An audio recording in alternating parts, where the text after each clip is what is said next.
नमस्कार दोस्तों, पिछले वीडियो में हमने बात किया था कि बच्चों के 6 महीने पूरे होने पर उसे दाल का पानी, चावल का मार, फल का रस या पानी की शुरुआत कर देनी चाहिए, क्योंकि पहले की तुलना में उसकी भूख बढ़ जाती है जो सिर्फ दूध से नहीं पूरा किया जा सकता है। इन चीज़ों को दिन में 5 से 6 बार हम बदल बदल कर बच्चों को पिला सकते हैं, लेकिन ये बच्चे पे डिपेंड करता है कि वो कितना लेगा और कितना नहीं। बहुत से बच्चों की भूख ज़्यादा होती है, कुछ बच्चे कम ही खाते हैं, 2-3 चम्मच ही लेंगे, लेकिन हमें उनके साथ ज़बरदस्ती नहीं करनी चाहिए। देखिए, अगर बच्चे का मूड नहीं है तो बार बार उसे खाने को लेकर परेशान नहीं करना चाहिए।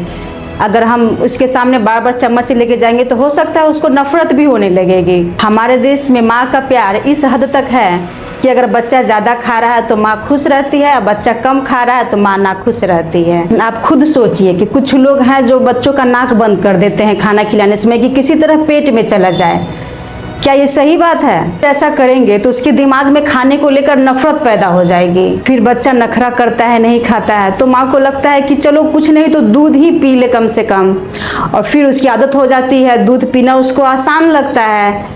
लेकिन ऐसा करने से उसके अंदर आयरन, कैल्शियम की कमी हो जाती है। दूध सारे विटामिन्स की पूर्ति नहीं कर सकता है। लगातार दूध पीने से बच्चों में कब्ज की समस्या होना आम बात हो जाएगी। ऐसा मैंने अपने घरों में भी देखा है। आपको नोटिस करना होगा कि कौन सा फूड उसे ज़्यादा पसंद आ रहा है, फिर उसी टेस्ट को हम आराम से खिला सकते हैं। फिर कुछ दिनों बाद हम नया रेसिपी ट्राई कर सकते हैं। देखिए, हमारे भारत में अलग अलग जगह के बच्चों का टेस्ट अलग अलग हो सकता है, जैसे कि राजस्थान, गुजरात, केरला, महाराष्ट्र, सभी जगह के बच्चों का टेस्ट अलग अलग हो सकता है। साउथ इंडियन के लोग बच्चों को नाचनी का हलवा खिलाते हैं, जो कि न्यूट्रिशन से भरपूर होता है और बहुत ही आसान होता है उसे बनाना। सभी बच्चों के लिए एक ही नियम काम नहीं करेगा। बच्चा जब 7 से 8 महीना या 9 महीने का होता है तो हम उसे सेमी लिक्विड जो देते हैं तो उसमें हम पतली खिचड़ी बना सकते हैं, हलवा बना सकते हैं, या एप्पल, गाजर, फ्रूट्स को बॉईल करके मैश करके भी दे सकते हैं। इस तरह से धीरे धीरे उसके भोजन में सारी चीज़ों को शामिल किया जा सकता है। अब अगर बच्चे नहीं खा रहे हैं तो बहुत सी मदर मोबाइल का सहारा लेने लगती हैं। बाद में वही बच्चों को आदत सी लग जाती है, जब तक मोबाइल चलेगा तब तक मुंह चलेगा,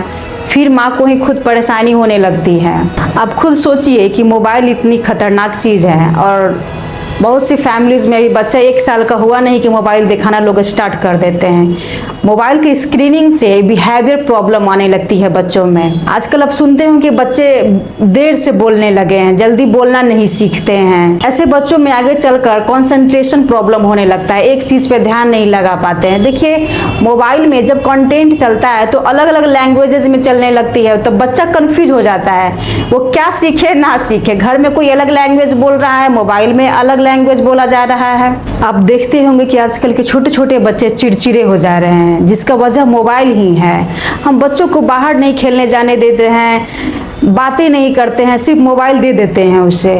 क्या ये कोई सॉल्यूशन है? जब मोबाइल में कंटेंट चलता है तो आपका दिमाग नहीं चलता है, बस आपकी सारी इंद्रियों को वो अपने वश में कर लेता है। देखिए, जब बच्चा 1 साल या 1.5 साल का हो जाता है तो हमें लगता है कि इसको कोई बुद्धि नहीं है, इसको क्या सिखाएं। ऐसा नहीं है। देखिएगा कि बहुत से ऐसे बच्चे हैं जो छोटे उम्र में ही संस्कृत का मंत्रोच्चारण करना सीख जाते हैं, या जनरल नॉलेज की चीज़ें सब याद कर लेते हैं। ऐसा कैसे होता है? क्योंकि उनको सिखाया जाता है, उन्हें पढ़ाया जाता है। बच्चों के पास भी सब कुछ सीखने का दिमाग होता है।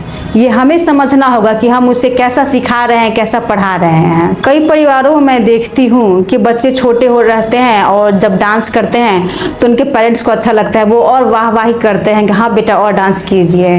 बल्कि इसकी जगह हम कुछ और स्किल भी तो सिखा सकते हैं। डांस के लिए तो बच्चों को कभी भी प्रेरित नहीं करें आप, प्लीज। देखिए, भागवत नाम का एक बच्चा है जिसके बारे में आपने सुना होगा। अगर नहीं सुना है तो अभी भी जाके आप यूट्यूब पर चेक कर सकते हैं कि वो बच्चा 5 साल का है अभी, और गीता के सारे श्लोक उसे याद हैं। संस्कृत और हिंदी दोनों में डिस्क्राइब करता है और अच्छे से समझाता है। तो वो कैसे सीखा है? उसके पेरेंट्स ने सिखाया, उसके माहौल ने उसे सिखाया है। तो हम क्यों नहीं सिखा सकते? हम क्यों सिर्फ डांस करना सिखा सकते हैं बच्चों को, मोबाइल देखना सिखा सकते हैं? आजकल अलग अलग तरह के घर में भी इंडोर एक्टिविटी हम करा सकते हैं बच्चों को, जिससे उसका माइंड डेवलप होगा, मोटर स्किल्स बढ़ेगा, उसका चीज़ों को समझने का दायरा बढ़ेगा उसका। देखिए बच्चों का ये बेसिक उम्र है। हम कहते हैं कि जब घर का नींव मजबूत होता है तो घर भी मजबूत होगा। जब नींव ही हम कमज़ोर कर देंगे, बचपन में कुछ उसे संस्कार नहीं सिखाएंगे, अच्छी बातें नहीं सिखाएंगे, तो बड़े होकर क्या सीखेगा वो। आपका बच्चा आपके हाथों में है, आप उसका भविष्य आपके हाथों में है। धन्यवाद।